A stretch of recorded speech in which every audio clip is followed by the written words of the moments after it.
Okay, we're recording. Okay, everybody be aware, this is gonna go up on Facebook and YouTube. So smile for the camera. Okay, so I want to welcome everybody to the May 7th, Our Revolution East Bay endorsement meeting. And we have 4 great candidates here today. And the way we're going to do it today, it's 2 categories of people. The first one will be Jennifer Esteen, who is the only person that we're considering for her space. And then there's 3 candidates, Kathryn Lybarger, Dan Kalb, and Jovanka Beckles, who are vying for 1 seat. So let me tell you a little bit about our process. So first of all, we send out questionnaires to either people that have asked us for them or people we have found out about somehow that we think meet our kind of line up with where we're at. Like, we don't send them to Republicans or known conservatives.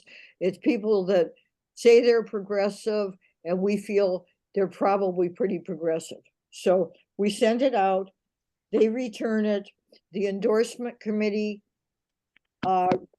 thoroughly goes through all of them. And at that point, sometimes we have a question, we'll contact the person and ask them. Other times we eliminate somebody for one reason or another. We eliminated 1 person of the 5 that are running.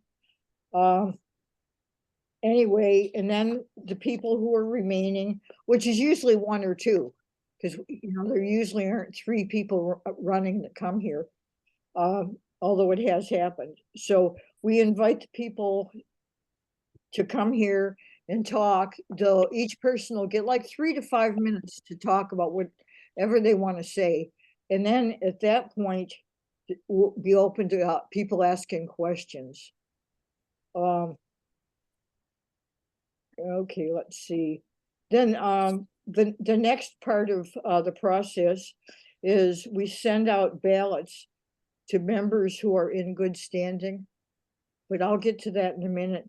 Normally, since we don't have more than 2 people, it's really easy to do this, but we have had situations where we have 3 people and nobody gets the endorsement. So we're changing our bylaws. So people who are members are going to receive a ballot to vote on if they go along with our ballot change or not. And what it's going to do, whoever gets the most of the 3 people, or 5 if we have 5 or whatever, is the one that's going to be endorsed. One of the things we do at OREB is we endorse a lot of people. So if we do it and nobody can get endorsed, it's a problem. We want to endorse progressives and get them out there. Anyway, so to vote, you have to be a member in good standing. To be a member, you have to pay a yearly fee. It starts at $5. It's sliding scale. And you have to have participated at least 3 times in the past year with us, whether it's coming to meetings or going out on a event with us, canvassing with us, something, and we're pretty strict on that. So somebody can't show up today and decide to pay and vote. That's how we stop that. And I think most people that have been in political organizations understand that we don't want somebody to come in and flood the meeting with votes for somebody and then we never see them again. Okay, so I think that's it. Michael, did I forget anything? Do you want to add anything?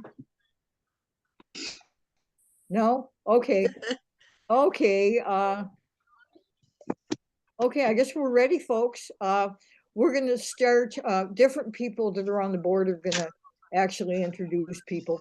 And the first person, Mark Van Landen, who I know everybody knows, is going to introduce Jennifer, and then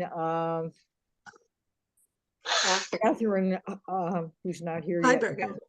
Kathryn Hyberger, who's not here yet. Okay, Mark, go for it. I do have something that you need to say that you Okay, forgot go to for say. it, Michael. In general, we change our due structure from 1 year period to a calendar year. So if you haven't paid dues for 2023, the link to pay dues is I posted in the chat. That's one thing. The second thing is that each speaker will have 5 minutes, up to 5 minutes to present, and followed by a question of 10 minutes. And I'll be timing it. And we would appreciate it if everybody who is not a speaker would please mute and stay muted. And we will, on the questioning period, if you would raise your hand, we will recognize you in the order that the hands are raised. Okay, here we go. Mark, right. you're on. Well, I just want to say that we're very loosey-goosey about membership. We longevity and sustained involvement is more important to us than the actual monetary value of your membership. So don't feel ashamed or nervous. Go ahead and get those renewals in, and we're not picky about the amount. Well, we're a little bit, but make it good. Can Chuck be muted? Michael. Chuck Carpenter. Looks Thank you like so he's much. muted. Thank you for that. Nothing personal, Chuck. We just heard dinner being made. All right, so our first speaker, it's a thrill to be bringing her on. Last year, there was an unquestionable standout candidate that emerged from the Assembly District 20 race. This person is a registered nurse, a young mother, and a brilliant communicator on behalf of working people. In my opinion, and in the opinion of many, she was the most intelligent, the most charismatic, the most inspiring, and the most progressive. So needless to say, hundreds of thousands of dollars were poured into that race.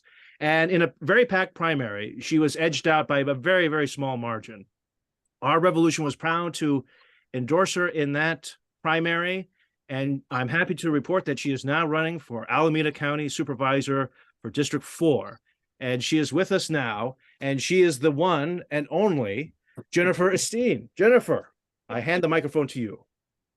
Thank you for that amazing introduction.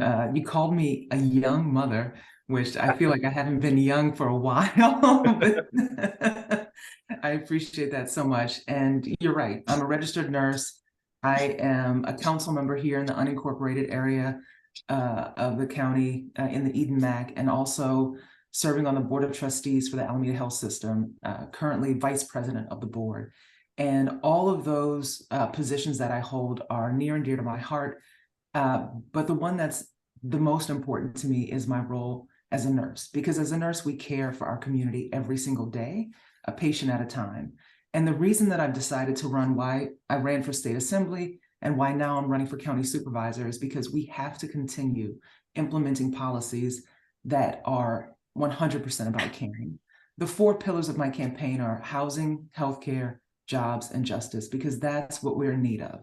You know, we've had, yesterday, for example, there was the Fam Fest in the unincorporated area, which was beautiful and well attended. And I was saying to someone, I've been in the East Bay 20 years. And as I walk down East 14th today and think about what it looked like 20 years ago when I got here, it pretty much looks the same.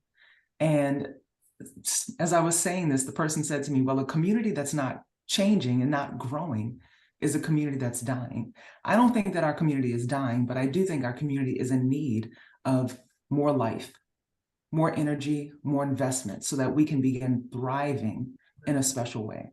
And that is what motivates me as a registered nurse to run for a seat that manages our safety net. We know that the biggest issue facing Alameda County and the majority of California really is about housing. The homelessness issue is tantamount to everything else and leads to so much distress in our communities. As a psychiatric registered nurse, I have fought to make sure that my patients have places to live. In San Francisco, where I work, I helped to make sure we had legislation to ensure my clients maintain their housing, and bringing that same energy here to Alameda County and our County Board of Supervisors, where the mandate to provide homes and homelessness services resides. I also am running because I want to make sure that we have jobs for everyone. Right now, the county has 2,600 vacancies, which means that as the county passes policy, implementation becomes problematic. Without the people doing the work and without our community having support financially, we will continue to see some of the same issues, the lack of investment and the lack of development. And finally, I'm running because we need a champion right here in Alameda County. 70% of the folks who are unhoused in the county reside in Oakland. And a huge portion of this district, District 4, includes Oakland, as well as the unincorporated area. And we need to ensure that we have champions who are experiencing these issues as much as we are champions for supporting our communities. Sometimes I wonder, when is the last time any of our supervisors had to make a choice between putting food on the table or paying for their rent? It's a choice that all of us are making on this screen. Some of us more than others are closer to the impact of not being able to make that decision. And I look forward to having your support today so that I can continue into this campaign. Thank you all so much. Jennifer, thank you so much for that. I'm going to go ahead and open up the floor for questions for anyone who wants to ask Jennifer a question. Sherry, I see your hand up. Go ahead. Jennifer, I'm so delighted you are running for this race. We really, honestly, that of all of the places in our county and in the East Bay that we need some progressives, that's one of them. But I'm going to ask everybody the same question, and so that's on the call today. So I'd like to ask you what Black Lives Matter means to you. Oh, that's a heavy question. As a Black woman, it means my own survival. It means the survival of my children and of my community. But I think that what we've seen in this country from the time of its origin is that Black people have been utilized to help build the foundation upon which this country was founded and created. Black people were exploited for their labor in order to create everything that we now call home. And in addition to that, I think the phrase Black Lives Matter is really the thing that undergirds the capitalist corruption that rules the day. This country existed before anyone from Europe set foot on it. And the people who were here before, the indigenous populations, also had to face tremendous odds as their land was stolen and they were decimated. When people in the streets say Black Lives Matter, what we are saying is that we want change, that we want improvement, and that we want our dignity to be maintained. But we know that Black people suffer the worst outcomes when it comes to health matters. Black people suffer more harshly when we have impacts with our system. And because we live in a world built of systems, that means that we have worse impacts all the time. And if we make life better for Black people, we make life better for everyone. This week has been a really hard week emotionally, as too many have been lately, where we see these mass shootings taking place and where we see killings and murders of people for things that absolutely do not deserve that as the final outcome. In San Francisco, in New York on the subway, in Atlanta, in the mall, in Texas, it's getting to be too much. And when people say Black Lives Matter, we're saying that we have got to do something different, because what we're doing right now, it's not working for all of us. Thank you for that question. Paola, go ahead. Your hand is up. Hi there, everybody. Paola Laverde on Ohlone territory. So happy to see that you're running, Jennifer. You have my full support. I do have a question for you, and this is an issue that is actually impacting all jurisdictions. And you mentioned it in your talk, in your presentation, that the county is short-staffed. And I actually do know actually one of my coworkers in my job is leaving our office to go to work for the county. Do you know, do you have any insight into what the issues are in the county for hiring people? Because I know that earlier in the year or late last year, workers went on strike. I think that the issues in the county are often said that the bureaucracy is too slow. They say they can't find qualified applicants, that the pay isn't competitive with the private sector. But I think that those are often excuses, because when the county contracts out, our contractors seem to have no problem filling their positions. And because it's contracted dollars, even if those people are making more money, they may not have a better benefits package than if you work for the county. Honestly, looking at the budget, if we could see the details of the budget and the audit and really read between the fine lines, we would see things like salary savings being a mechanism by which the budget is balanced. And I think often, I mean, even in Oakland, we just got presented a budget last week and people were cheering for salary savings as a way to balance the budget. So it's a very typical finance technique that is used in order to make space for the bottom line.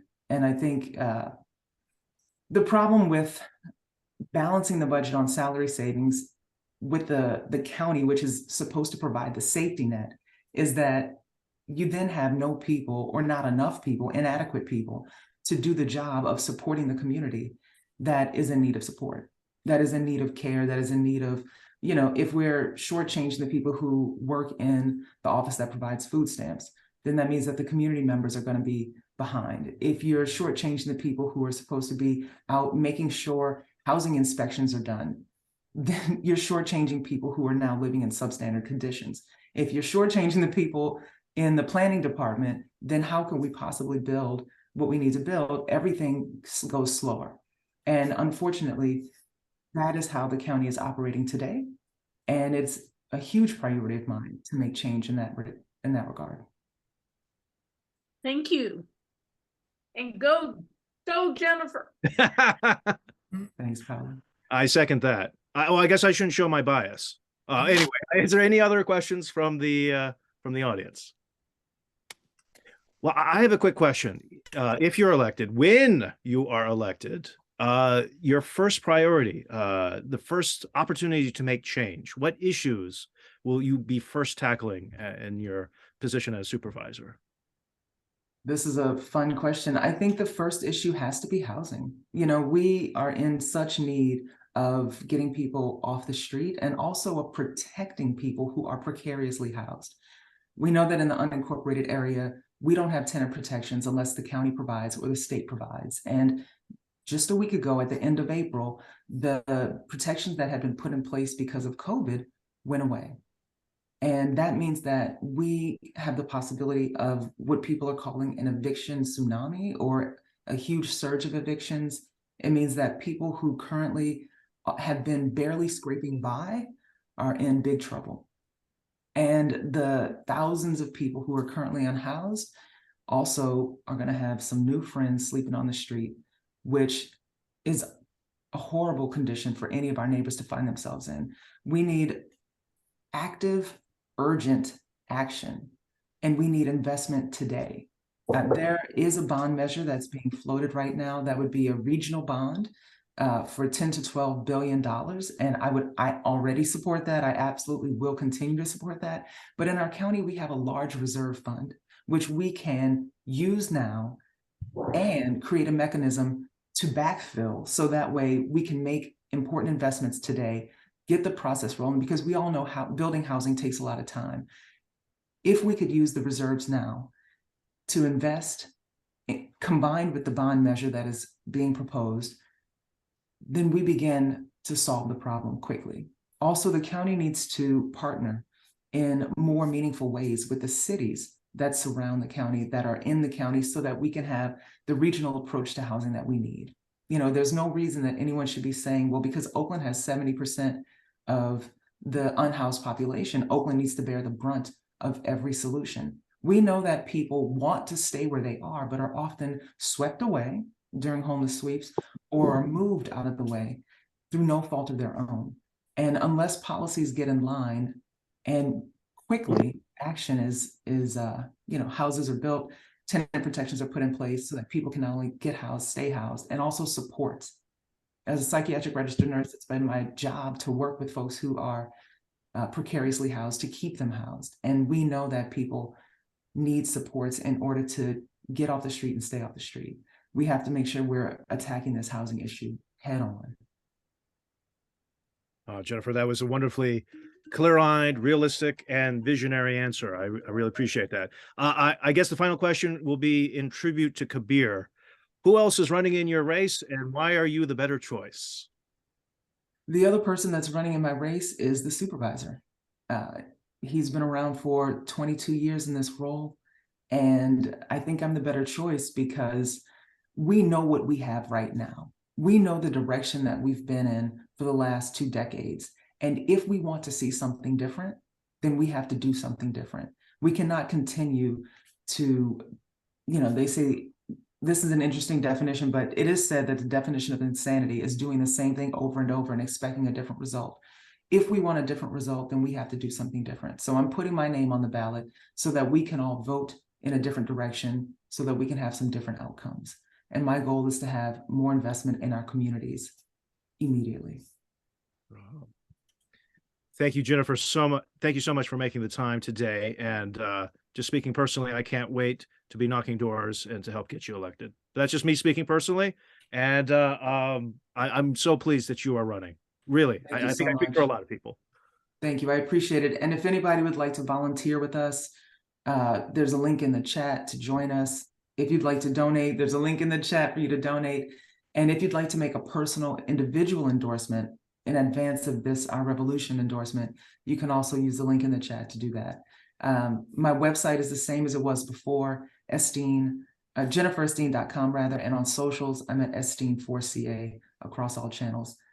Thank you all so much for making the time and inviting me today. It's really good to see so many friendly faces, so many familiar faces. Have a good night, everyone. Thank you so much, Jennifer Esteen. I'll hand it back to You'll Sharon. hand it to me, yeah. Yeah, Carol. We've had a slight change of schedule, and the next person who we're gonna speak with is Dan Kalb. And Dan is gonna be introduced by Sherry. Okay, yeah, I saw that there was a change. Yeah. Dan is known to almost everybody on this call, I'm sure. He's been on the Oakland City Council since 2012. This year he was elected by his peers as the president pro tem of that council. He has always been an effective legislator and has been his background is science and the environment, which we, as Mark will attest, we need more officials that have a science background. So, and I'm sure he will tell you about the programs and what he's interested in doing as the in the race for the state Senate, and that's District 9, which is Nancy Skinner's seat. She's been termed out. So Dan, can take it away, please.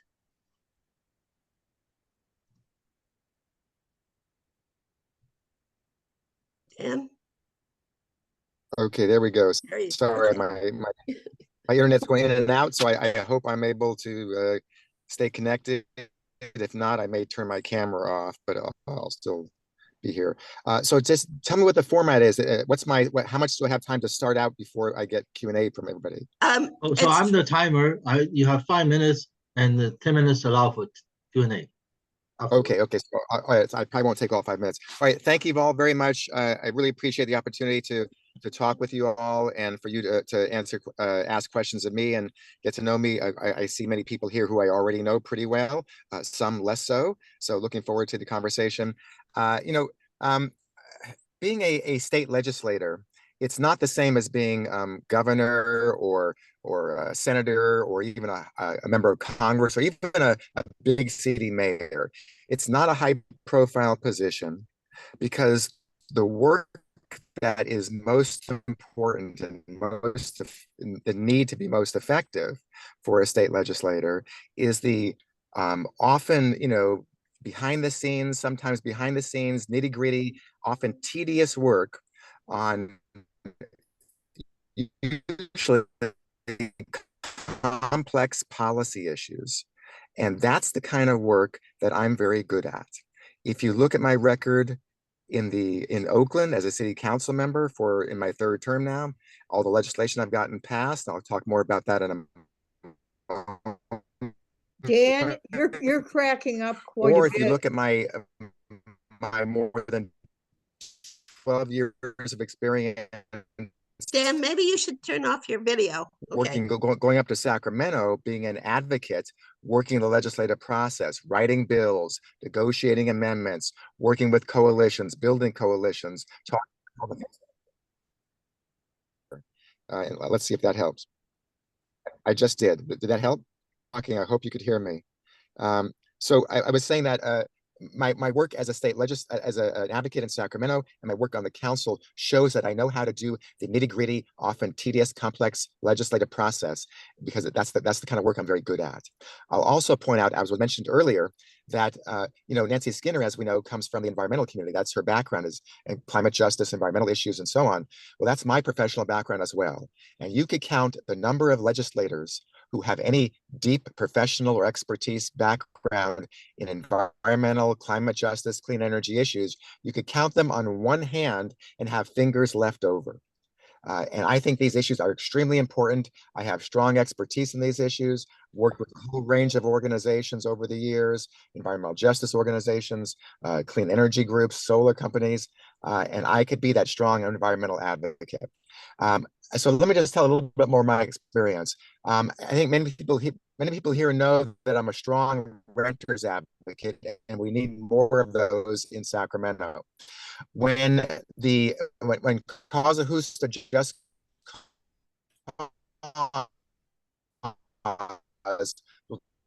was looking to pass legislation in Oakland on creating a tenant protection ordinance, they came to me to help make that happen. They knew that not only did I support that wholeheartedly, but I knew how to get that through the legislative process in Oakland at a time several years ago where we didn't automatically have the votes to do that.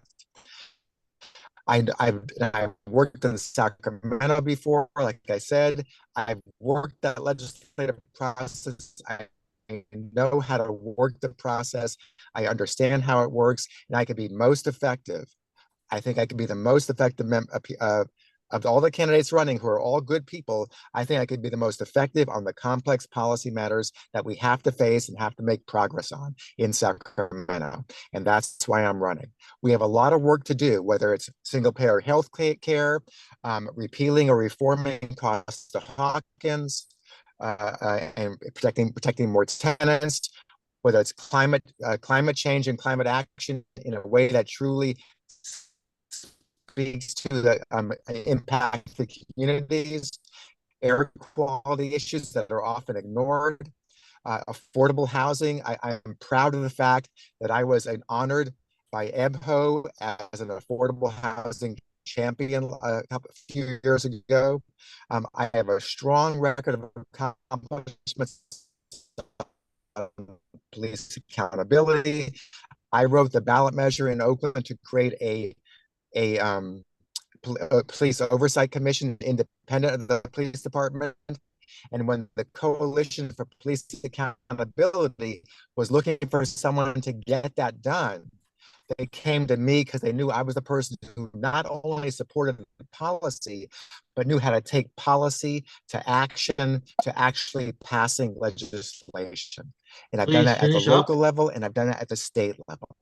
And I could be very effective as your next state senator. So I'd be honored to be your next state senator. I have a strong record of accomplishments in Oakland, a strong set of experience on climate issues and other environmental issues in Sacramento. I'm also a strong clean money advocate. In fact, Alex Lee and the sponsors of legislation asked me to come up to Sacramento and testify on the bill, one of the two key testifiers on a bill to allow public financing of elections at the county level, at the general city level, and at the state level, which right now is prohibited except in charter cities. I testified on that bill. I've testified on other bills as an expert on various issues. I get that process. I hit the ground running. Dan, please finish. Effective on the range of issues that all of us here today care about. Happy to take any questions, and yeah, I'll leave it at that, and I'll take all the questions. Okay, Dan, Thank you. thank you so much. I see Susanna has a question. Susanna? Great, thank you, Sherry. Hi, Dan, thanks for being here. Susanna Williams, I'm co-chair of our Rev East Do Bay. we have questions? Yes, so I have a question for you. It's the same question we're going to ask all the candidates. We've all seen the rallies, we've all seen the press. What does Black Lives Matter mean to you?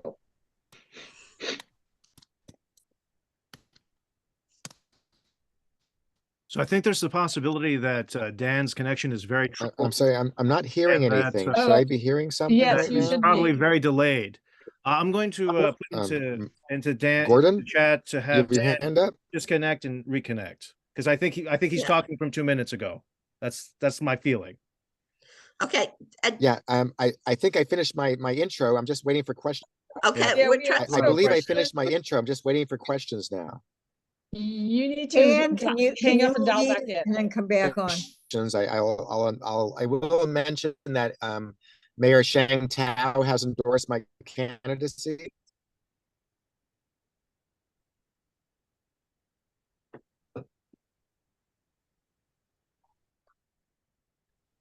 All right, let's see if that helps.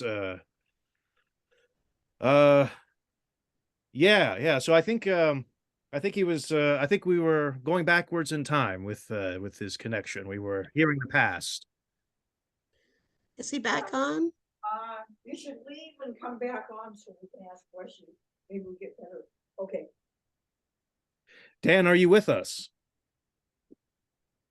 I just spoke with him on the phone. He's going to be right back and hopefully have a better connection. Very good. Okay. Okay, meanwhile, I'll do a commercial.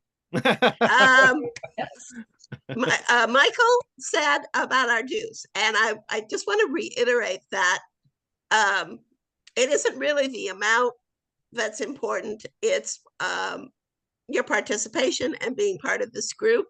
But the dues are annual from January to December, and they do help us.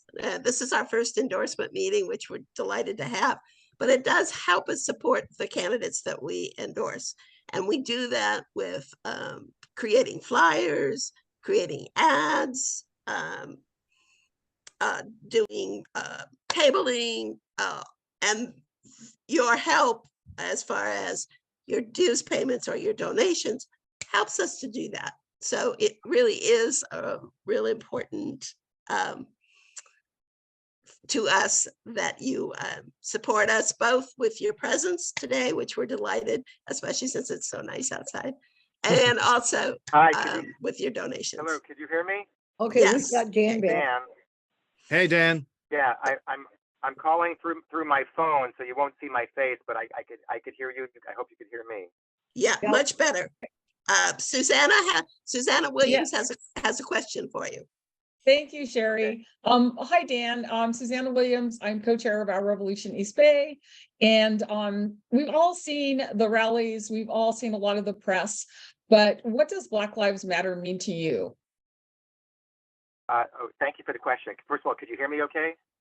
I can. We hear you well. Okay, good. Excellent.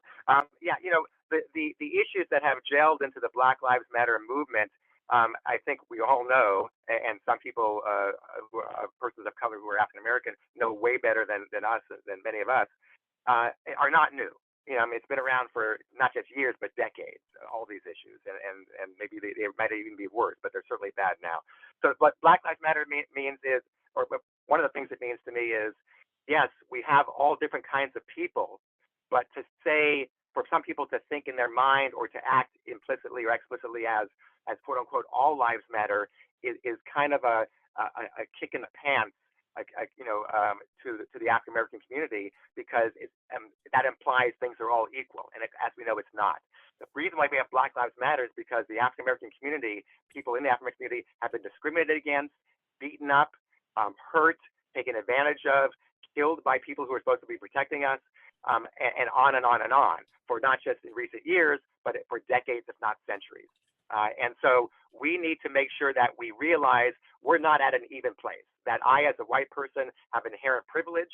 I didn't ask for it, but I have it, and I have to acknowledge that. And that the way that African Americans have been treated on a range of issues, not the least which is police oversight, or police accountability, or police abuse, is unacceptable, and that's putting it mildly. So it means that we have to focus on making things better in the places where they have been most egregious, and that has been often, for the most part, against our African American friends and neighbors and cousins. And so I don't know if that answers the question as thoroughly as you'd like, but that's a large part of what it means to me. Okay, you, Dan. if you're not asking a question, please mute yourself right now. Thank you. Thank you.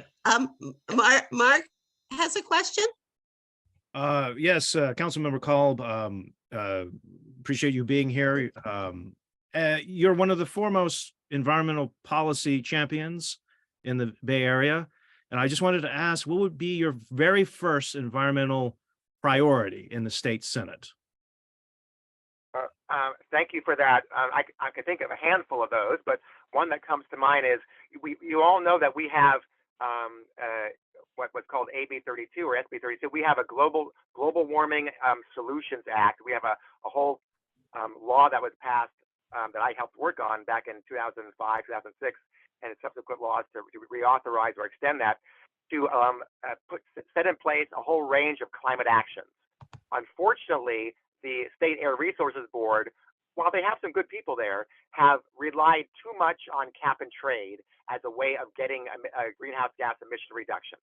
The problem is that there are multiple problems with that, but one of the big problems is we lose the opportunity to get the more near-term environmental health, environmental justice, air quality, and other related benefits when you reduce greenhouse gas emissions. If you allow them to trade away and reduce greenhouse gas emissions somewhere else, we're losing the air quality benefits, and the impacted communities that are most nearest those factories, those plants, those emitters, those polluters, don't get the opportunity to have a healthier environment as they rightfully deserve. So we need to make sure either we reduce cap and trade to almost nothing of the overall climate plan, so people have to reduce their emissions on site, and therefore we get those air quality benefits, or we have to make sure we have other laws in place, parallel laws in place, to make sure we have those air quality benefits, and we in other words, improve the air quality problems that are so prevalent in so many impacted communities. So in other words, there's going to be a range of air quality bills that I put forward that are going to help the impacted communities, and there are many throughout the state, not just in the Bay Area, but the Central Valley, LA, Inland Empire, even parts of San Diego. We have serious air quality problems throughout our state, and I'm going to be a leader on those issues as a state legislator, as I have been as an advocate and as a local legislator. So there'll be a range of air quality issues, air quality bills. Thank you, Dan. Najee has a question. Hi, can you hear me? Yes. Yes, thank you, Council Member Kalb. I have a question for you regarding housing. Nancy Skinner, who presently holds this seat at State Senate, sees that I've talked to her many times, and I'm representing also Berkeley Tenants Union. I'm representing myself, but I bring that to the background. And she sees the issue as a supply versus and demand issue. Like you increase the supply and then the demand goes down. And what we've seen practically in Berkeley and Oakland is that as the market rate housing numbers have gone up and we've met all the RENA numbers and far above and beyond, it hasn't affected our affordability crisis. Our housing crisis is still the same, and more people are getting displaced and our communities are being decimated. It seems that there's like a market rate housing scheme being run for developers at the state level, and legislation is being passed to fast track their need to develop more, but not really meet the needs of housing for everyday people. So we feel we have an affordability crisis. And I'm wondering what kind of legislation you would pass to kind of maybe shift that, or if you believe that she's on the right track. Thank you.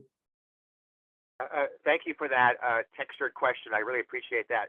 I think that there's no question whatsoever that we have an affordability crisis, not just in the East Bay corridor here, but through almost all of the state. And I've said time and time again that affordable housing will be a top priority for me, and that's why former State Senator Jim Bell, who was a leader on affordable housing for many years in Sacramento, has endorsed my candidacy for this race. And so I intend to try to do what he tried to do, and he got vetoed once. What he tried to do is to bring back a modified form of redevelopment that focuses almost exclusively on below market housing, affordable housing, because you have to have an ongoing funding source or an ongoing funding mechanism if the state's going to be serious in helping address the housing affordability crisis and the lack of adequate supply when it comes to below market housing. So that's a partial answer to that question. The other part has to do with overall supply and demand. When you talk about the legislation, I think not enough of those bills that have passed that take away some of the local decision making, I think was the way to sum those up, have enough of an emphasis on below market housing. One or two of them do, and that's good. But a lot of them don't have a strong enough emphasis on below market housing. I intend to up that game. So as those bills are implemented or revised, there's the greater emphasis on below market housing of different income levels, 90, 80, 60, 50, 30, 20 AMI. All of those income levels are below market housing, and there's a need for all of them, and we're not meeting those needs. So I have experience working on affordable housing issues, both before being elected official as a council member, and like I said, EBHO gave me one of their Affordable Housing Champion Awards. And I'll also take this opportunity to mention, or that many of you know already, I've been a foursquare 100% advocate for renters in Oakland. I'm not afraid to stand up to special interests, apartment building owners, realtors, landlord, whoever. I'm not afraid to stand up to special interests and work the legislation to get a strong bill passed the best we can do. It's not just enough to pound your fist on the table and say, we want this. It's knowing to have a strong position to begin with, and then know how to get something strong that actually passed in Sacramento. And that's how I could be most beneficial on a range of affordable housing issues and tenant protection issues. Thank you, Dan. We have two more people asking questions, and if we're going to stay on time, we need to make sure that the questions are kind of short and that the answers are so that everybody gets a chance. So Nelson, would you please unmute and ask your question of Dan? Hey, good afternoon, everybody. Hey, good afternoon, Dan. It's great to have you. Hi. It's great to have you running, long term. I mean, my family's been in Oakland for 70 years. I'm just curious, what is your forecast, you think, for California's net outflows to other states, and how could the state legislature, help in that? There's not 5 days that goes by that I'm not looking at real estate in Texas right now, because I'm starting to, I really want to have a family, and the costs are just not adding up. There are programs, right, like universal pre-K and all these things that are county based, right? What do you think that can be done if you were given 4 8 years in the Senate to help working families? Sure, and state senators could serve 8 years. They could also serve 12 years. So I would say one thing is that if you're going to have new programs or expansion of existing programs or modifying them, you're going to have money to pay for that. And one source of funds we almost got a few years ago is Prop 15, which is, as you all know, to change the commercial side of Prop 13, the old Prop 13. And so that's going to be a dedicated funding source. And I want to work with the unions and the advocates and legislative leadership to give us another chance to have Prop 13 reform on the commercial side, so we could get literally billions of dollars available to us to do the things that might have rattled off, or that we would want to exemplify, that helps answer your question. So, you know, there are a number of things we could do, but we got to have the funds to do them.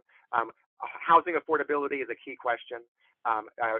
Dealing with gun violence is a key question. I mean, I'm going to be a strong advocate for you know, gun violence reform, trying to get guns off the streets. You know, I authored local legislation in Oakland, but it really has to have it at the state or federal level, actually, to do that. I think that would be, I think some of the people would really want to see, not just in Oakland or not just in the East Bay, but other states, other areas as well. So a whole range of things. I want to make sure that we have Medicare for all. I've been a passionate supporter of Medicare for all since for the past 35 years. Even when a former state senator, Nick Petras, offered a bill back in the late 80s with health access, and CNA supported it. So I'm going to be a strong advocate for universal access to health care, single payer. I'm a big fan of having, like you said, universal pre-K, or at least to pay for pre-K for lower and middle income people, reduce the cost of going to college. All these things are important goals, but you have to have money to achieve those goals. And that's why Prop 13 reform is going to be a fundamental core part of the solution. So we can't stop people from moving out of state if they want to do so, but we can make it less attractive to do so by offering the important services here and being able to pay for those services. So that's my intent, is to work on that. My top priority committee choice is the Budget Committee. And then after that, it includes Senate Education, Senate Environmental Quality, Senate Energy, Public Safety, Housing, Transportation. So I'm gonna be very active on a number of committees, but getting on the Budget Committee is an important part of being able to serve this district. Thank you, Dan. Michael? It's okay. I mean, we're already 3 minutes past the 10 minutes allowed, so I think we should go on to the next to give everybody a chance. Okay. Did you have a question of Dan, or you just? Yeah. No, I have a question, but I don't think we should do this because Michael, yeah. I think we have time for, we're doing okay, so go ahead and ask your question, but then that will be the final question that we can take with Dan. Okay, Dan, here I'm in a very special position because I get to read the answer to our questions. One of the questions we asked is, what do you think about the use of force by police? You answered very rarely in self-defense. Can you please explain? Well, I would say that all too often that use of force is used more often, way more often than could even possibly be considered okay or justifiable or acceptable. Obviously, the goal is to have it happen never. That's the goal, but that's not going to likely happen overnight or in the near future. So the goal here then is to reduce it as much as possible. And of course, if a law enforcement officer of any type is literally, being attacked in some reason or being shot at, they'd have to be able to defend themselves in a reasonable fashion. The goal is not to create those situations to begin with, but nothing is perfect. There's always bound to be some situations where that would happen. But my experience. Excuse me for breaking up. My understanding from watching the news is that many shootings by the police, they all claim that the people they're chasing after is not following direction, and the police always feel like they're threatened. Is that self-defense? Yes. No.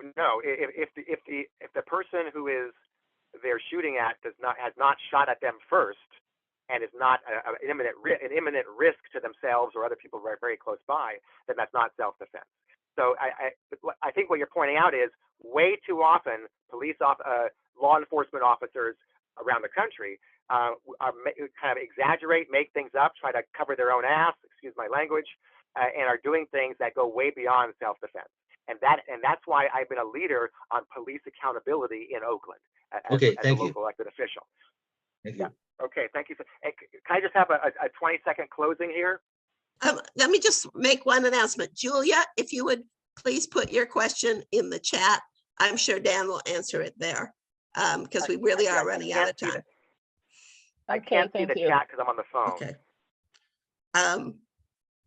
Okay. Let's have Julia ask her question.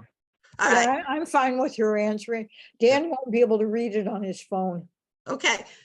Go All right, for it, Julia. Julia, did you have a short question with a short answer? I don't know whether it's short or not, but I'll put it out. I want to know, for the last few years, Sacramento has been passing laws like SB 9 and SB 10, which are taking away the autonomy of cities and overriding our protections around building, and it's turning our cities into developers' paradise.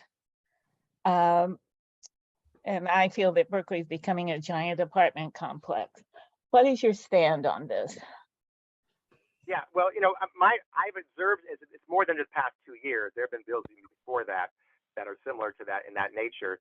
I found that on both sides, there are beliefs and assertions during the legislative process that it's going to do this and that's good, or it's going to do this and that's bad. And both sides seem to inadvertently or unintentionally exaggerate the impact of those bills. What I found is those bills don't have the same amount of impact on either direction, either the good side or the bad side, than people expect them to have. But nevertheless, I'm part of the League of California Cities. I believe local control is worthwhile and important, but it's not a religion. It is not a religion. And there are all sorts of things separate from housing on other issue areas where sometimes the state needs to step in to do something very, very important. So local control is important, but we can't consider it a religion. We have to take things on a case-by-case basis. Like I said, I want to focus on affordable housing because we have a dearth of affordable housing in most of our communities throughout the East Bay and Bay Area and the state. And that I will look on things on a case-by-case basis, and I will not let us usurp, key environmental laws unnecessarily so or at all. I think I will be an important kind of bridge to both sides of that discussion in Sacramento, and that we desperately need that bridge in Sacramento, and we don't really have much of that. We have extremes, or I don't mean extreme in a bad way, but we have extremes on both sides, and we don't have that bridge in the middle, and I could be that bridge in the middle. Okay, thank you so much, Dan, for being with us, and thank you all for the great questions. And I'm going to turn it back to Mark because I see that Kathryn has joined us. Oh, very good. Okay, I just wanted to say in closing that I'm a strong advocate of clean money elections and public financing. I used to work for Common Cause, and I will be a leader on those issues when I get up to Sacramento. Thanks so much for having me. Really appreciate it. I'm going to sign off. Thanks so much. I would be honored to have your endorsement. Thanks again. Thank you, Dan. Okay, Mark, make it a short introduction. Okay. She needs to leave at 5:10. Will do. Well, so we're still talking about State Senate District 7, and she is president of Ask Me Local 3299, which represents over 20,000 UC employees. As labor leader, she was with us when our revolution was fighting alongside UPTE technical workers who are striking for better benefits with the University of California. She was with us during the multi-week UC strike last November, I think it was. She is president of the California Labor Federation. This is the first time that she is running for public office. Please welcome Kathryn Lybarger. Kathryn. Hi, everybody. Thank you for the warm welcome and that great introduction. Should I keep talking, introduce myself? Or oh, please do. Okay, great. I have enjoyed being in the streets with many of you on the side of some really important fights, so I'm honored to be invited into this space today. I am running because I have, a little about me, I have done blue collar jobs my whole life, and I have fought for working families my whole life. And, in particular, I'm a gardener at UC Berkeley. I became the president of my union 10 years later, in 2011. And we're a union of service workers, patient care technical workers at the entire UC system. Over 30,000 of us. I then became the president of CalFed.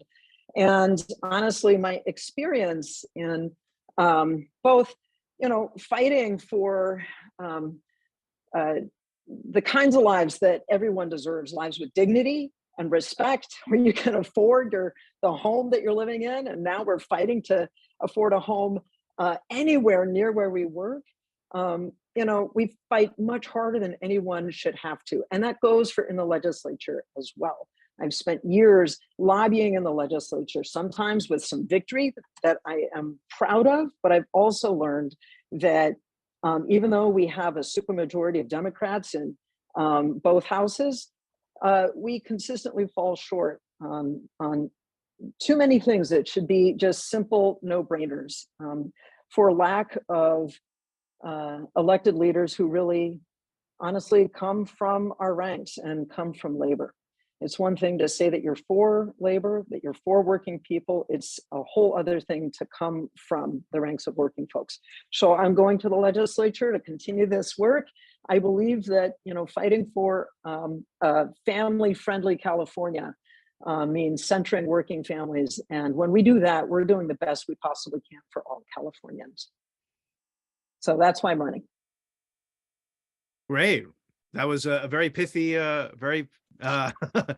pithy introduction. I wanted to ask you, of all people, we're in this incredible historical moment where we see this uptick in labor activism, and we see it here in our area with REI, Trader Joe's, but there's still that Herculean task of getting to first contract. And I was just wondering what can be done on the state level to get our workers to that first contract for these burgeoning unions. Absolutely. So, there are a number of things. One is, for example, we fought, one is we can keep working to where we can simplify the process of joining a union. We've done, and so let's streamline that part. We've had to fight for public sector workers after the Janus decision came down at the Supreme Court. And I think that we've done some good work there, but that means also holding accountable some employers like the University of California that is not held to state labor law or so many state regulations. We had to fight incredibly hard for the farm workers to be able to effectively get card check. And we're finishing that process of enacting that law this year. I think that's making great headway. But, I think that I'm interested beyond just, expanding rights and accountability into those employers where we can, seeing where we can actually apply accountability and pressure to the private sector as well, public sector and private sector. We have a lot more, of course, when it comes to public sector, but private sector is what you've asked about. And I think seeing if we can actually, write some regulations, whether it's budget or tax law or zoning or some of the incentives that we give to private employers to encourage them to do business in California. I'd like to explore including as part of our standards, smoothing the process to a first contract, especially for major employers. So that's one idea. Right. But something that we're definitely working on with the CalFed. Always that question. Thank you for that. Questions from the audience. I'll go to Najeen. Najeen, go ahead. Thank you. Hi, Ms. Lybarger. So Barger, am I saying it right? You got it. Yeah. Okay. I have a kind of a two-part question. Were you involved in the contract negotiations with the UC with the latest strike that was for the graduate students and higher level researchers? No, they're a separate union. We supported the strike, donated to their strike fund, fed them on the strike lines and turned out, but we're not directly involved. What do you think about the contract that they did finally hash out with them? And do you think it was fair to those graduate students? I think they made great progress. I think every contract is a compromise. Just keeping it real until the revolution, every contract is a compromise. And I think you have to fight like hell to get the best contract possible. I know that some of the students on different campuses were not pleased with the differentials in, the differences in the ways that people are paid.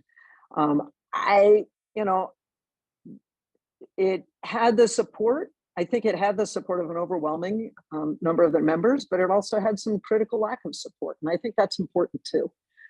It's always important to send a message that this ain't perfect and we've got to keep fighting. So I really give it to them for how much fight they brought. I'm impressed with how much they did get. It was really important to all the rest of us who work at UC that they fought as hard as they did and that they won as much as they did.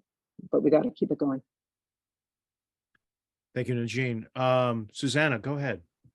Thanks, Mark. Hi, Kathryn. Thank you for being here. You probably heard, since you've been on for a little bit, that we're asking this question of all the candidates. We've all seen the press, we've seen the rallies, we've seen the progress and lack thereof. So what does Black Lives Matter mean to you personally?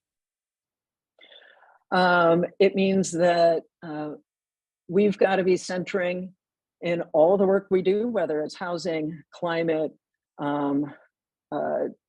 reforming the criminal and justice system, education, honestly centering Black lives, the impact on Black people.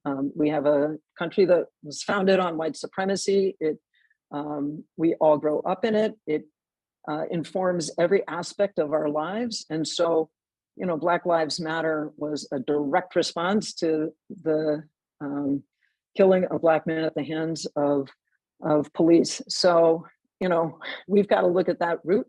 And as folks who are anti-racist and in particular dedicated to fighting anti-Black racism, let's be very clear and specific about anti-Black racism in this country and its roots, and being dedicated to fighting that, taking the lead from Black leaders in the movement, and not being Black myself, always doing the work to learn and be part of the struggle, do some work and be a co-conspirator. And as a legislator, really centering the experience, voices, wisdom, and advice, and the work of Black colleagues to fight for equity. Thank you. Thank you for that. Paola, go ahead. Hi, thank you. Thank you for joining us, Kathryn. I do have a question. This is the first time you're running for office. So outside of union, you may not have any name recognition. You are running against people who have held elected office, who have actually, passed legislation. Just about everybody who's been elected officials you're running against have all been able to pass legislation. So what are you bringing differently? Because you're going to have to battle your lack of name recognition and really no experience as elected leader. So why this position and why now? Thanks. Sure. I'm running because I want to pass more legislation. Currently, my union is running a measure with Matt Haney to put on the ballot for 2024, a constitutional amendment that would ensure that the basic California labor standards extend to the approximate 250,000 people who work at the University of California at any given time. This includes minimum wage, overtime pay, equal pay for women. They don't currently apply to UC workers. I'm fighting to actually get that measure passed. We're also fighting to stop outsourcing at UC. So another bill that I am moving this year with Senator Maria Elena Durazo, who also came out of labor, not having been an elected official in the public before, and is our one labor leader, real champion in the Senate, coming out of the ranks, that is. There are other champions. We're enabling public sector employees at the University of California to sue the University of California if private sector workers who are contracted are not actually getting paid what they're supposed to be paid. So that's public sector fighting on the behalf of non-union private sector workers. I've also fought repeatedly to get other measures passed, like overtime pay for farm workers, lowering the cost of prescription drug prices. There are a number of things that, honestly, while I haven't been a legislator at the state level locally, I've been intimately involved in fighting for legislation at the state level. And frankly, I think that's what qualifies me to run. It's also what motivates me to run. I've been deeply involved in the legislative process, in particular in the state legislature. Thank you. Thank you. Thank you for that. Sherry, go ahead.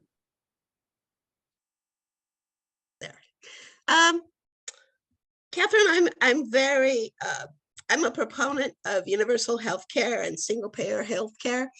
And in the past, there's been union opposition to forms of Medicare for all. Can you kind of elaborate what your position is on that legislation and how you think we could overcome the drawback that's been associated with the unions and healthcare for all? Yeah, I'm all for healthcare for all. I'm a single payer supporter. It goes back pretty deep for me. And full stop. Honestly, I'd like to see negotiations over healthcare taken off the bargaining table. Like, everybody ought to have it. It frankly bogs us down. I don't think it should be negotiable. So I'm with you. I will say, and honestly, a lot of people in unions do believe that. I think that one of the barriers we face is that, unions, we end up with legislators who tell unions, you get one ask and you get one priority this year.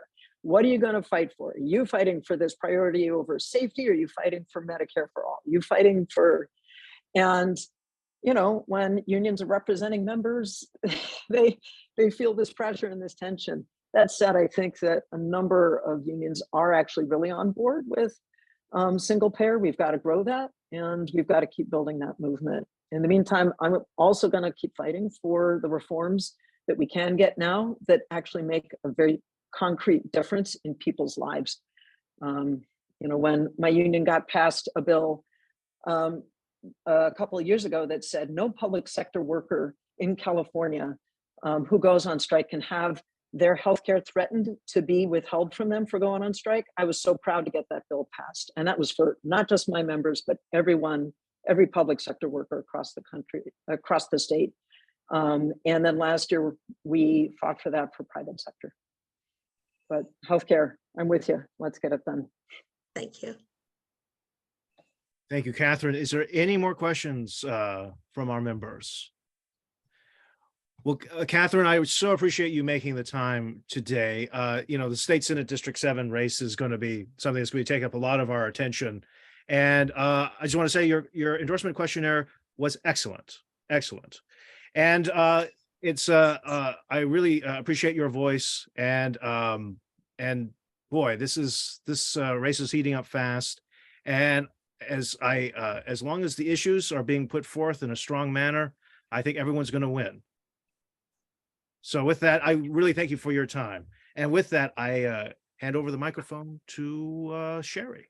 If I may, I just want to say thank you. I agree with you. The best campaigns are the ones that forefront the issues and move us all forward. So thanks for all the work you all are doing and taking this so seriously. Take care, everyone. Thank you, Kathryn. Thank you, Mark. Before we get to the last candidate that we are going to hear from for District 7, I'd like to just reiterate once again how this is going to go.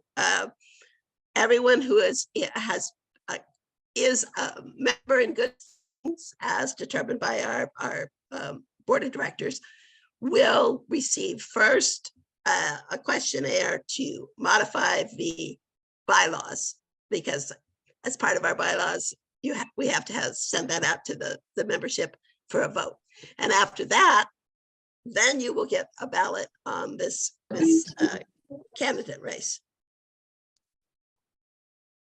So that's how it's going to go. First the bylaw ballot, and then the ballot for the candidates. Okay, so now I would like to introduce the candidate, Jovanka Beckles. She's we know her as the AC Transit Board Director for Ward 1. We know that she was a two-time member of the Richmond City Council, and when she was on that city council, she did a Herculean job of fighting Chevron and all of the Goliaths out there to get some real progress in Richmond.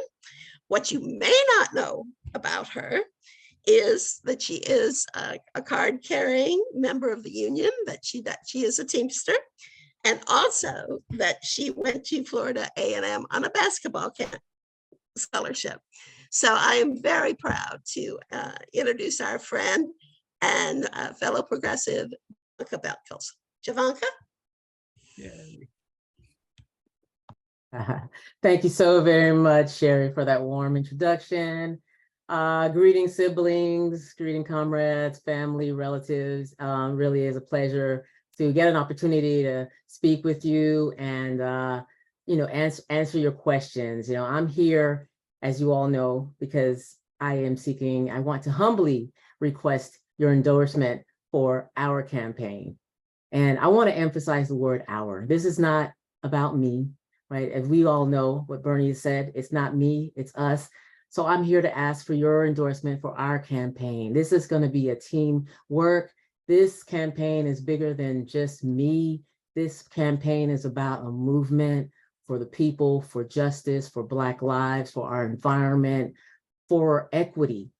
Some of you know I work full-time as a mental health professional. And so as a mental health professional, I have seen a lot with the children and the families that I work with.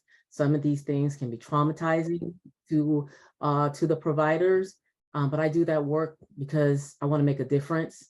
In fact, I've done that work for the last 23 years, and I've done that work while serving as a Richmond City Council member, as vice mayor at one point. I've done that job while being on the AC Transit Board, and I'm still doing that job while running for a huge seat like the state Senate. And y'all, that is a lot. And the reason that I do it is because I care. I see the pain that folks have. My goodness, I'll get back to this, but because I want to come back to the reason why I'm running. And I'm running because I want to be a champion, and I will be a champion, as I have been, for the 99%. I'm also running to bring about some equity, because as you all know, let's be real, the California State Senate is not reflective of the diversity of the state, nor is it reflective of the diversity that is the East Bay, the Bay Area. There are 40 seats on the California State Senate, and only 2 of those seats are currently occupied by Black Americans. Only 2. We have an opportunity to make history together with your endorsement. One of the things that I want to remind us as you consider endorsing and endorsements, who should we endorse? What I want to do is I want to ask you to think about all of those rallies that you've had. Think about all those strike lines that you've been to that have been occurring right here in the Bay Area. And who have you seen consistently at every last one of them? I don't have a lot of vacation time, even though I've worked for the county for 23 years. And the reason for that is because every time I'm invited to come and stand with the people, I take off work and I go. I take off work and I go and stand with every last unions and these strikes that have been happening, because I believe in labor, in worker rights. I believe in solidarity, because that's how we win. I also want to encourage you that as you consider who to endorse, think about who is bringing you receipts today.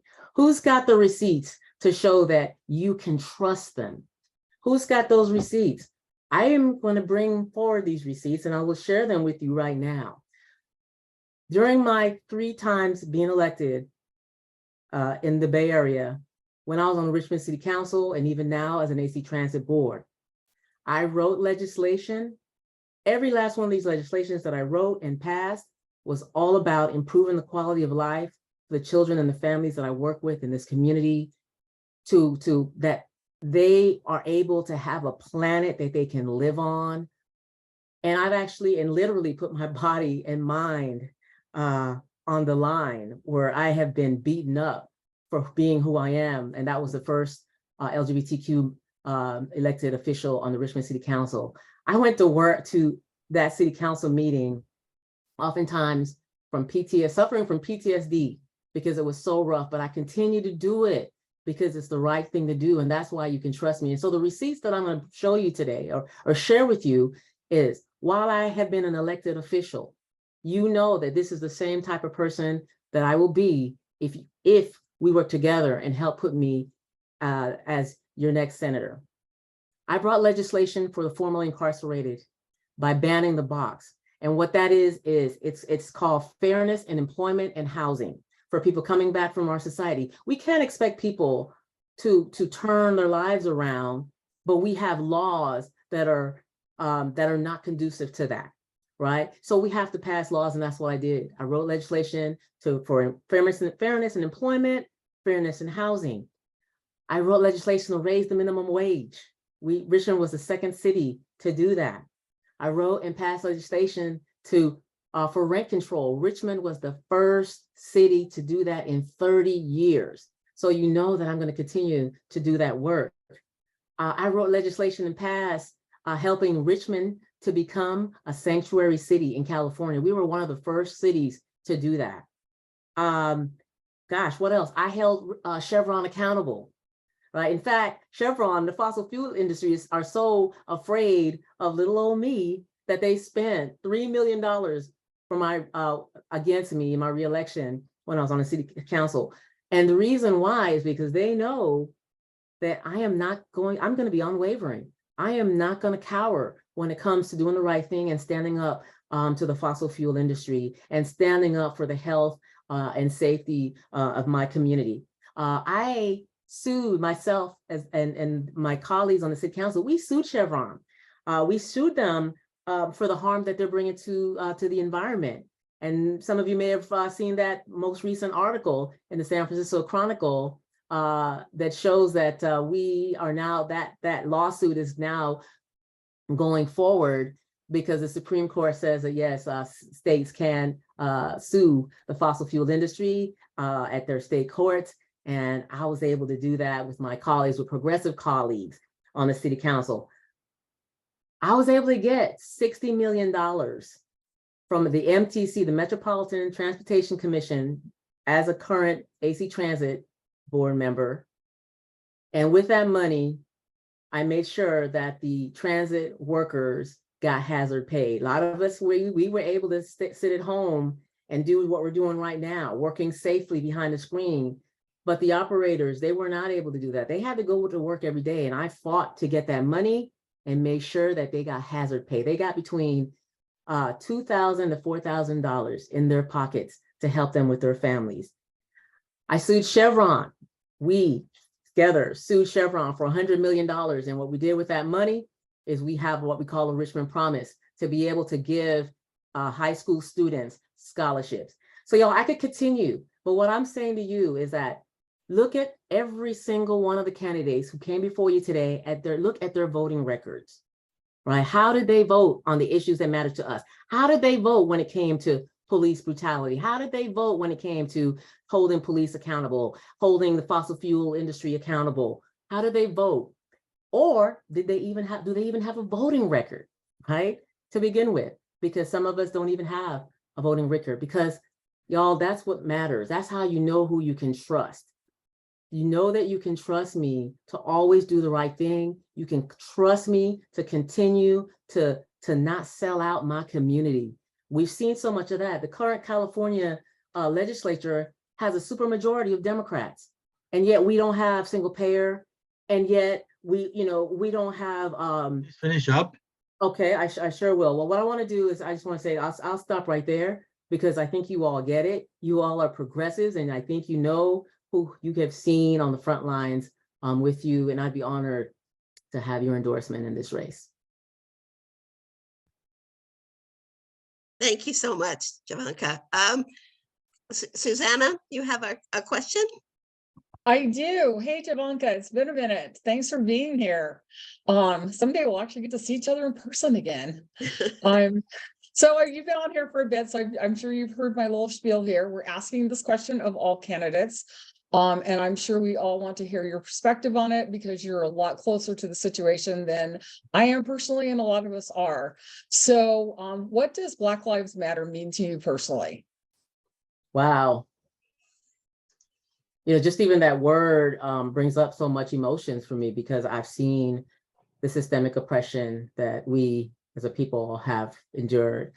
Black Lives Matter to me, and I want to also remind you that it's not just a slogan. So for me, it's not a slogan, and it's not a slogan. It's not just a slogan for us to put up on in our windows and put up in our lawns. You know, I've personally seen people with a Black Lives Matter sign and yet endorse and then the sign of, let's say, perhaps a white woman. That's what we saw in the 2018 campaign. That's not indicative that you understand what Black Lives Matter means, because what Black Lives Matter means is that you understand the systemic oppression that we have endured. You understand the redlining that has kept Black people from acquiring generational wealth.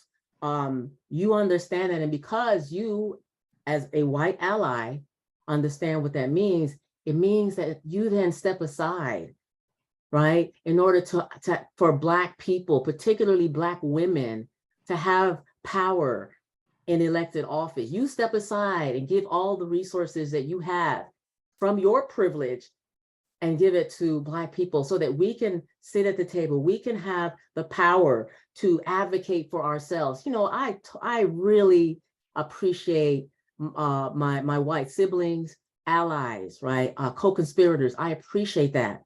But what we as Black people want, we want to be able to advocate for ourselves. We don't want saviors anymore.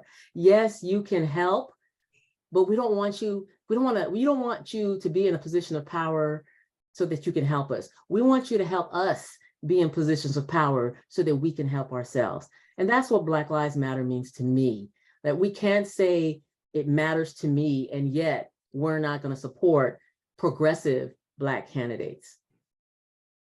Thank you. Nadine, you had a question for Jovanka? Yes. You're muted, Nadine.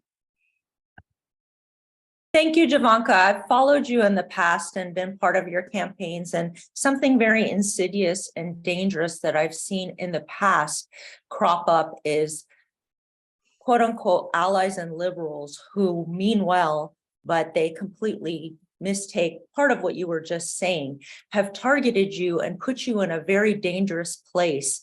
And I wonder if you could speak to that for a moment, and in this family that we are here, how can we prevent such things from leveling off and taking that power away from you?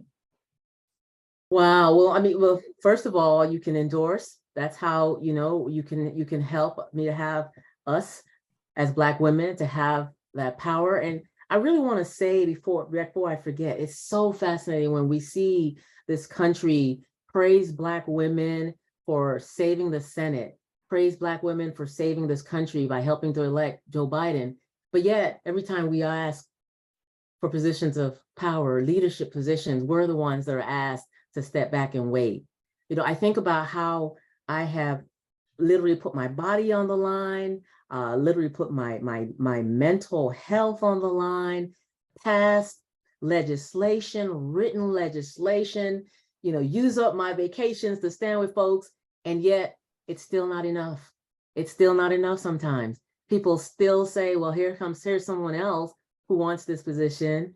And, you know, we're just going to go with them because, I don't know, they're privileged. I'm happy because I know I'm talking to family, and that's why I feel that I can be open, because we as Black women, we work our tails off, and it's still never enough. We're never given that promotion. We're often not given that promotion. We're often not given the ability to lead in powerful positions. And so, yeah, how you all can help is, you can help by endorsing the campaign, by coming out and volunteering, by speaking when when I'm not in the room. There's a really good saying that says, your friends are, your allies are the ones who defend you when you're not in the room. Right? Because I have seen some lies about me and I'm not always in those rooms when those lies are being said, right? But you as allies and co-conspirators, you're in that room. I appreciate you defending my character and who I am, because I'm so proud of the fact that it's because of my character that I'm seeing some of these children that I've been working with since they were 7 years old. There are a couple of them that we were afraid was going to go to jail and be in that system forever because they're Black men now, Black boys at the time. Those Black men have graduated from high school, went to college, is now getting a bachelor's degree and getting ready to go and get his master's degree. So that's what happens when you have people who really care. And so I'm doing the work in the political realm, and I'm doing the work in my community. And I appreciate the work that you all are doing, because when we do it together as a coordinated front, man, there's no stopping what we can continue to do for the planet, for workers, for homeless, for the LGBTQ community, for women, and the list goes on. Thank you for that question. Thank you so much, Jovanka. Mark, did you have a question for Jovanka?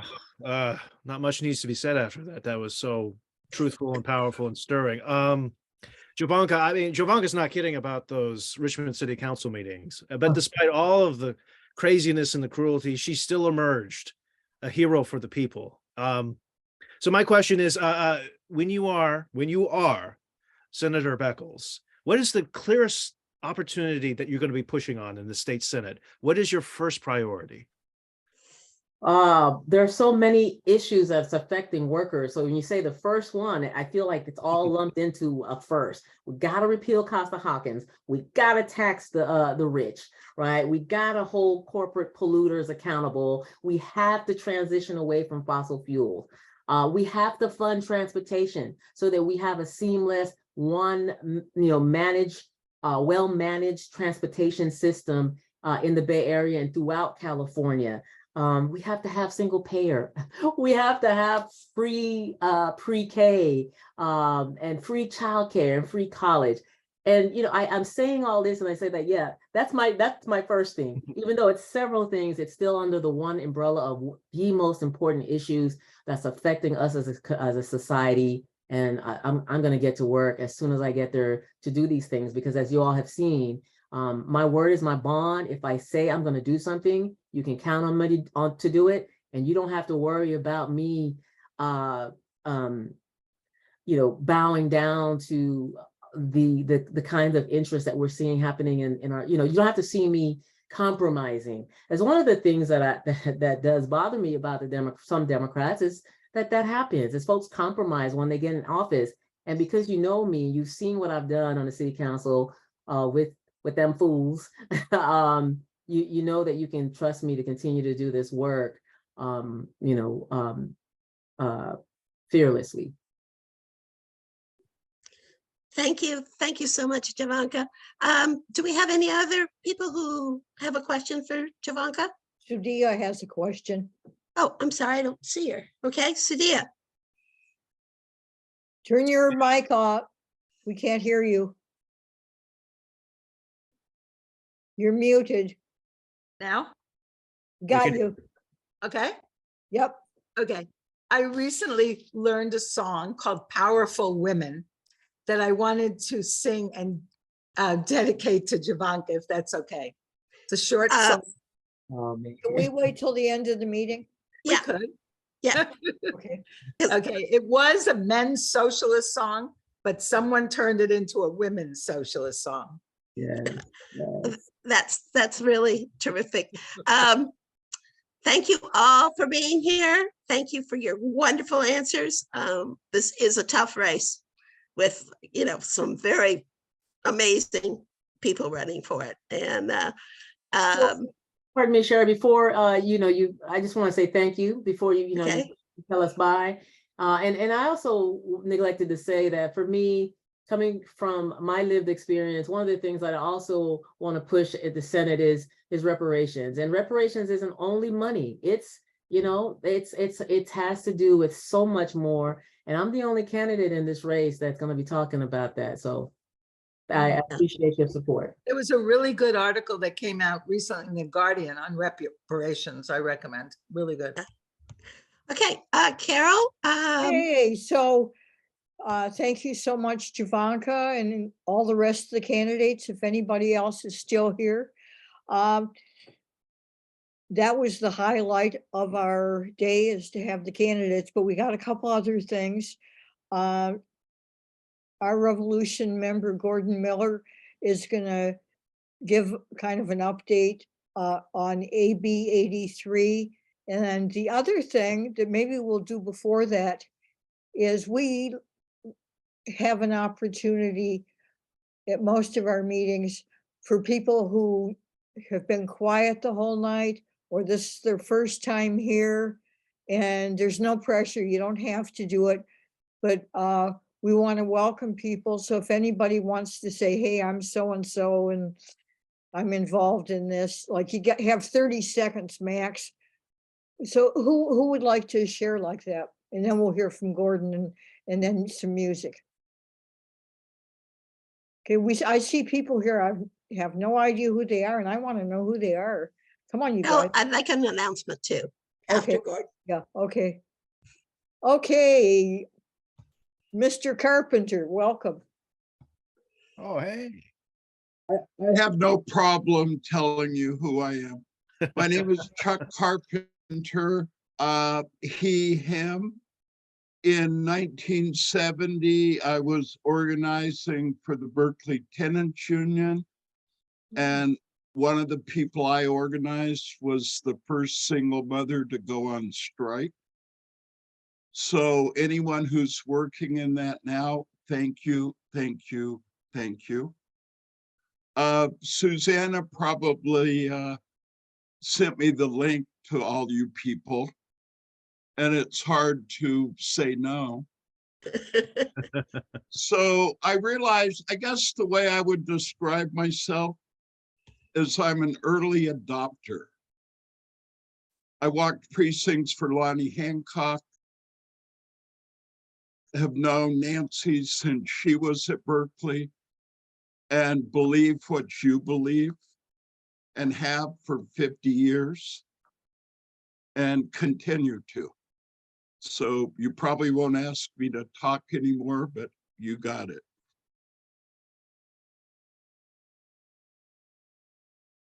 Okay, great. Thank you so much. Come on, people. Okay, I see people here that I know have something to say. Uh-oh. Uh-oh, okay. That was your chance, everybody. Okay, so we're gonna hear from Gordon now. Thank you, Chuck. Yeah, good afternoon. I have been keeping up on money in politics, and there's a bill before the state legislature that the legislature has graciously condemned to a long lingering death, and that's AB 83.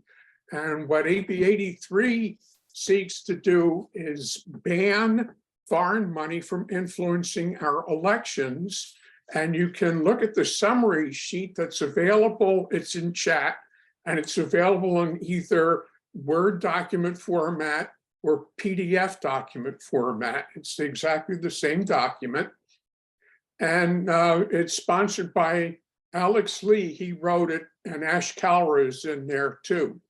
The background is foreign investment in US companies increased dramatically. So now 40% of US corporate equity is influenced by foreign firms. And the way they define influenced by foreign firms is from the FTC, Federal Trade Commission, 1% of shares are owned by a single foreign investor, or 5% of shares are owned by multiple foreign investors, or a foreign entity participates in decision-making with respect to state or local political spending. The history, it's sponsored, by the way, by Free Speech for People, Money Out, Voters In, called MOVI, and Center for American Progress. And it's also been supported by California Clean Money Campaign,